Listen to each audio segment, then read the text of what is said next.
With the NBA regular season coming to an end, it's time we talk about the postseason and what we might expect to see over the next several weeks. Just a few days ago, championship odds were updated, and the Brooklyn Nets came out on top as the heavy favorites to win it all. The Lakers are the defending champs, but plagued by injuries and lack of depth, they have yet to show anything more than flashing signs of their championship pedigree. The Clippers have the third best odds, but after doing their best impression of the 2016 Warriors last season, the doubt surrounding this team's postseason success remains. After a blazing hot start to the season, the Jazz were looking great, but with Donovan Mitchell missing a month of action and still sidelined, they'll need to find another gear if they want to make a deep playoff run. The 76ers have great momentum going into the playoffs, but they have yet to prove their system works in the playoffs. And the Bucks are still having nightmares of that whooping the Heat gave them last year. Of course, it would be just as easy to pick apart the Nets and their weaknesses going into the postseason. Their subpar chemistry, the constantly changing rotation and lack of identity, and the glaring fact that their stars seem to be using some sort of tag team strategy, refusing to all suit up together on the same night, taking turns playing every other game.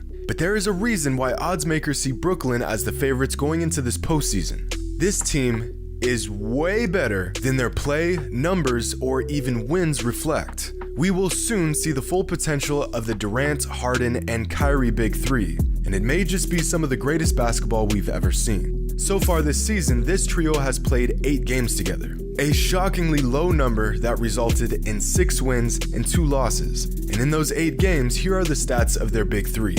Now, at face value, these numbers look, well, underwhelming. Durant averaging less than 24 points per game, Harden putting up great rebound and assist numbers but averaging nearly half as many points as he did last season, and Kyrie clocking in a very Kyrie stat line. But when I see these numbers, I see 3 of the game's most elite playmakers not even playing to their full potential and still winning 75% of their games when they play together. These are the numbers of 3 players who are still learning how to play with each other, still learning each other's strengths and weaknesses, and in the process making quick work of most teams they play. And possibly even more revealing is that when at least 2 of the Big Three play together in any combination, the Nets have a 35-13 record, or about a 73% win percentage, which over the course of an 82-game regular season is about 60 wins. So we are talking about a team with hardly any chemistry and a roster rotation changing every other game that is still good enough to win 60 games in a regular season with just 2 of their 3 stars playing on any given night. There has never been a team like this one. When facing the best teams in the NBA, the Nets have a record of 16-6, a 73% win percentage, which means the Nets have a better record against the top 9 teams in the NBA than the most winningest team in the NBA has against the entire league. This team was built for big moments against good teams, aka the playoffs. But when I say that Durant, Harden, and Kyrie have hardly played any time together, I mean that if you caught the Nets on any given night, you would swear someone was lying about this Big Three even existing. 72 games, and they only managed to lace up together in just 8. Either Kevin Durant is hurt and the other 2 are playing, or Harden's hurt and Kyrie and Durant are cooking up, or Kyrie is on a trip of spiritual awakening and Durant and Harden are torching some poor team. Watching these 3 guys play together is kind of like spotting a UFO. It virtually never happens, but when it does, it's unbelievable. This season, this trio has played just 202 minutes together on the court, equivalent to just over 4 games worth of minutes together. For perspective, when LeBron and Anthony Davis paired up last season, they played 1,455 minutes together before the playoffs. When Kevin Durant joined the Warriors back in the 2016-17 NBA season, the trio of him, Stephen Curry, and Klay Thompson played 1,127 minutes together before the playoffs. And when the trio of LeBron James, Dwayne Wade, and Chris Bosh joined forces in 2010, they played 1,916 minutes together before the playoffs began. In fact, over the last decade, compared to trios that won the championship, the Nets' Big Three has, by far, the least amount of minutes played together. It is staggering that the favorites to win the NBA championship this season have played such few minutes together on the court. But if there was a Big Three that could pull this incredible feat off, it's this one. But as valuable as each of these players are to the Nets' success this postseason, the key to their historic offense is James Harden, the engine to this entire system. One aspect of Harden's game that is criminally underrated is his playmaking ability. When he isn't forced to score 35 points a game to keep his team afloat, the Beard is a master at setting up his teammates and creating an effortlessly flowing offense. This season with the Nets, when Harden plays, whether he's playing with his fellow superstars or not, the Nets have a 29-7 record, an unbelievable 81% winning percentage. And the more you watch him work his magic with this offense, it's pretty obvious why. Check out this play here. Jeff Green passes the ball to Harden for a high pick and roll. Now pause it here. Because Harden can hit any shot on the court, he demands the attention of 3 defenders, 2 of them completely committing to the ball, which allows Harden to make this easy pass to Green for the bucket. There's not much you can do about this. If Markkanen doesn't close out on James, he's got an open lane or an open jumper, which then forces Valentine to step up, which opens up Shaman in the corner. On this play, Harden comes off the screen, and look at this. Look at this. 4 different defenders have completely committed to guarding Harden.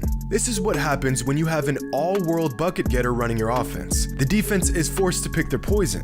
And this is what happens when that all-world bucket getter is also one of the best playmakers in the game. And here's the catch. Kyrie and Durant aren't even on the court. Here's another play from that same game. Harden brings the ball down. The defense scrambles knowing he can pull up from anywhere. Gotcha, bitch! Open cut inside for an easy bucket. And even if Harden doesn't make this pass, the open cut by Brown forces the defender to pick him up, leaving Kevin Durant open outside. All of this because the guy playing the point demands multiple defenders the minute he crosses half court. This was happening all night long. Harden controlling the game inside and out, while scoring just 5 points. 5. The Nets can break you down in more ways than you can think of, and this is just one of them. While making this video, I read something interesting. Someone said that before Harden arrived in Brooklyn, the Nets were the Clippers of the East, with 2 great ISO scores, bad losses, underwhelming chemistry, and constant load management. And I'd have to agree with that. But with Harden's ultra-elite playmaking ability, Kyrie and KD get to exclusively do what they do best: get buckets. Add in the most accurate three-point shooter in the NBA in Joe Harris, and you've got the most lethal offense ever assembled.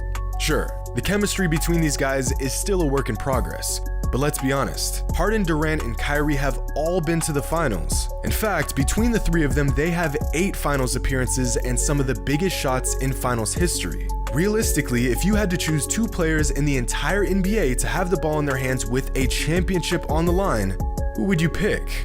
Personally, I'm going with those boys out in Brooklyn. 2 of the most lethal crunch time players the NBA has ever seen. See, some teams are built for the regular season. You see this every year. They pile up win after win and look like contenders going into the postseason, then come the playoffs and they fall apart and you question the value of those regular season victories.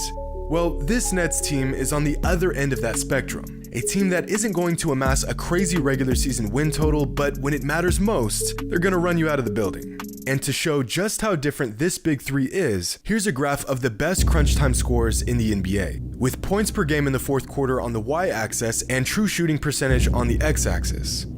This is every single player in the NBA that has played considerable minutes in the 4th quarter. But most of these guys aren't making a huge impact in late game situations. Near the top, you'll find the best players in the NBA: Kawhi, Julius Randle, Jimmy Butler, the presumable league MVP Nikola Jokic. Go even further and you'll find the league's best crunch time scorers: Damian Lillard, Jason Tatum, Giannis, Embiid, Curry. Here's Kyrie, here's Harden, and here's KD. Yeah. Good luck to the other guys.